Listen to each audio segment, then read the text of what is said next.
그 봉투는 단순한 우편물이 아니었습니다. 겉면에는 이지혁이라는 이름이 선명하게 적혀 있었고 안에는 출생 기록, 병원 자료, 익명 제보 같은 정체 모를 서류들이 들어 있었습니다. 처음엔 그저 장난일 수도 있다고 생각했지만 들여다볼수록 느낌이 달랐습니다. 사실이라면 한 집안의 뿌리까지 흔들 수 있었고 거짓이라면 누군가 치밀하게 꾸민 함정일 수도 있었기 때문입니다. 그래서 세 사람은 성급히 결론을 내리지 않기로 했습니다. 확인되지 않은 정보에 흔들리지 않고 내일은 차근차근 사실부터 따져보자고 마음을 모았던 겁니다. 다음 날 아침 지은호는 카페 한쪽에 작은 책상을 들여놓았습니다. 거창한 건 아니었지만 이곳에서부터 모든 사실을 정리해 나가겠다는 다짐이 담겨 있었습니다. 손님들이 오고 가는 공간 속에서도 그 책상은 작은 본부 같았습니다. 박성재는 휴대폰을 열어 간단히 정리했습니다. 이 봉투건은 변호사 친구한테 가볍게 자문만 받아보자. 괜히 커지면 복잡해진다. 그는 무겁게 가기보다는 친구로서 불안한 마음을 지켜주고 싶다는 마음이 앞섰습니다. 이지혁은 주변의 도움을 작게나마 만회하기 위해 우선 말 대신 행동으로 시작했습니다. 먼저 카페의 전선이 낡은 부분을 교체하고 커피 머신에 물때를 닦고 가게 앞 화분에도 물을 주었습니다. 눈앞의 일을 하나씩 처리하는 모습에서 예전과는 다른 자신감이 보였습니다. 카페는 낮에는 손님들로 북적였고 밤에는 마치 조용한 작업실처럼 변했습니다. 지은호는 바 테이블 위에 작은 조명을 올리고 새로 사온 음료 컵을 들여다봤습니다. 빛이 너무 센가?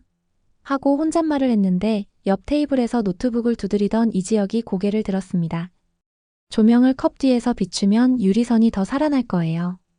지은호는 살짝 눈을 흘기면서도 컵을 돌려봤습니다. 괜찮네. 간섭만 하지 마요. 대신 좋은 얘기면 참고는 할게요.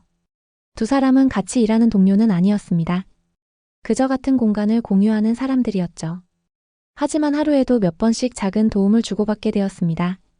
이지혁은 스타트업 공모전 발표 자료를 다듬고 현장 사진을 편집하고 있었습니다. 지은호는 카페 SNS 계정에 올릴 사진을 고르고 있었죠. 그러다 문득 둘의 화면이 겹치는 순간이 있었습니다. 지은호는 커피잔 가장자리에 반짝이는 빛을 어떻게 잡을까 고민했고 이지혁은 발표 자료의 흐름을 검토하고 있었습니다. 둘은 동시에 중얼거렸습니다. 여기 조금만 더 부드럽게. 같은 말을 했지만 서로 다른 이유와 목표로 말한 것이었습니다. 그 순간 서로가 묘하게 닮았다는 걸 잠시 느꼈습니다. 인테리어 현장은 늘 작은 변수가 터졌습니다. 그날도 간접등 라인이 살짝 틀어져 있었습니다. 이지혁은 수평과 수직을 확인하는 기계를 잡으며 말했습니다. 이쪽 각재 하나만 다시 고정하면 전체가 맞습니다. 반장은 눈을 가늘게 뜨더니 짧게 대답했습니다. 어지간히 눈이 있네. 오후 늦게 이지혁의 휴대폰에 메시지가 도착했습니다. 스타트업 1차 전형 통과. 그는 화면을 오래 바라보다가 낮게 중얼거렸습니다. 이번엔 도망치지 않는다. 이상철은 늦은 밤 식탁에 앉아 있었습니다. 내 방식이 애한테 상처였어. 늦게 알았다. 그가 힘겹게 내뱉었습니다. 김다정은 한숨을 삼키고 고개만 끄덕였습니다. 조옥래는 방에서 라디오를 작게 틀어놓고 있었습니다. 세월 따라 마음도 둥그러지더라. 가족은 각자 공간에 있었지만 결국 같은 마음을 품고 있었습니다. 버티고 기다리는 것, 그것이 지금 이 집의 방식이었습니다. 저녁 부엌에서 김이 살짝 올랐습니다. 김다정은 김을 굽고 조옥래는 접시를 꺼냈습니다. 친구 명숙이네 큰손주가 늦게 취직했대. 그래요, 그런 소식이 제일 힘이 되죠. 김다정은 고개를 끄덕이며 말했습니다. 지혁이도 달라질 거야. 그들은 이름을 오래 붙잡지 않았습니다. 대신 반찬을 더 준비했습니다. 지혁에게 연락은 없었으나 돌아올 때를 기다리며 가족 저녁상에 따뜻한 밥 공기를 여분으로 차려두는 것, 그것이 곧 응원이었습니다. 다시 카페로 돌아와서 카페 한쪽 작은 책상에 규칙이 붙었습니다. 첫째, 확인은 영업 끝난 뒤 1시간. 둘째, 감정이 올라오면 즉시 중단. 셋째, 사실은 반드시 2곳 이상에서 확인. 넷째, 봉투 때문에 일상 무너지지 않게 하기. 지은호는 타임라인을 그렸습니다. 성재는 연락처를 정리했습니다. 법조은 가볍게만. 친구한테 자문만 받아보면 돼. 이지혁은 낮에는 현장과 스타트업 준비, 밤에는 정리된 자료만 보는 역할을 맡았습니다. 세 사람은 봉투가 삶을 집어삼키지 않도록 살림처럼 관리했습니다. 낡은 서류에서 작은 메모가 튀어나왔습니다. 짧은 후원 내역, 일부러 눈에 띄게 쓰인 글씨. 이건 함정일 수도 있어. 성재가 말했습니다. 확인해보니 계좌 주인은 동네 체육관 관장이었습니다. 지은호가 전화를 걸자 관장은 담담히 말했습니다. 형편 어려운 아이 병원비 가끔 익명으로 냈습니다.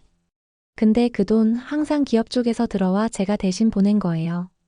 순간 공기가 달라졌습니다. 평범한 선행 뒤에 재벌가의 그림자가 있었습니다. 허탕처럼 보였던 단서가 오히려 더 큰 퍼즐 조각이 된 순간이었습니다. 오후 카페 온라인에 한 줄이 올라왔습니다. 사장 태도 불친절. 지은호는 즉시 댓글을 달았습니다. 불편하셨다면 죄송합니다. 다시 오시면 따뜻한 음료 대접하겠습니다. 다음 날 그 손님은 조용히 다시 찾아왔습니다. 제가 예민했어요. 커피 맛있었는데 괜히 그랬습니다. 지은호는 웃으며 대답했습니다. 다시 와주셔서 감사합니다.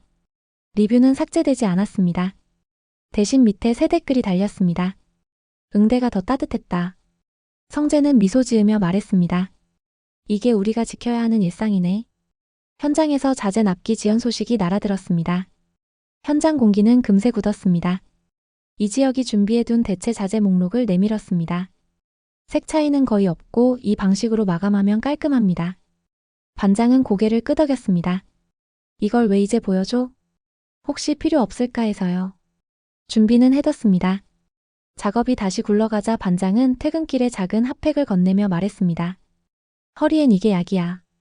그날 저녁 카페로 돌아온 지역은 그 핫팩을 카운터에 올렸습니다. 지은호가 눈을 깜빡이며 말했습니다. 오늘 컵 많이 닦았잖아요. 짧은 말이었지만 하루가 따뜻하게 이어졌습니다. 저녁 카페 봉투 속 자료를 훑던 성재가 말했습니다. 내 아는 법대 친구한테 물어봤는데 문서 도장 흔적은 정상이라네. 참고만 하래. 그는 어깨를 으쓱하며 덧붙였습니다. 괜히 크게 만들면 복잡해지니까 우리끼리 할 수 있는 만큼만 하자. 지은호는 안도의 숨을 내쉬었습니다. 이지혁은 고개를 숙이며 말했습니다. 성재 고맙다. 봉투 속에서 또 다른 쪽지가 나왔습니다. 네가 가진 건 절반일 뿐. 함께 들어있던 병원 기록은 처음 병원과 달랐습니다. 성재가 중얼거렸습니다. 일부러 섞은 것 같아. 헷갈리라고. 지은호는 한숨을 내쉬었습니다. 진실보다 혼란을 주려는 것 같네. 세 사람은 깨달았습니다. 이건 단순한 폭로가 아니다. 누군가 우리를 움직이려는 손이 있다. 밤늦게 카페 불은 꺼지지 않았습니다. 세 사람은 서랍 앞에 앉아 있었습니다. 이제 어떻게 할까? 지은호가 물었습니다. 성재는 담담하게 말했습니다. 결국 답은 네가 찾아야 해.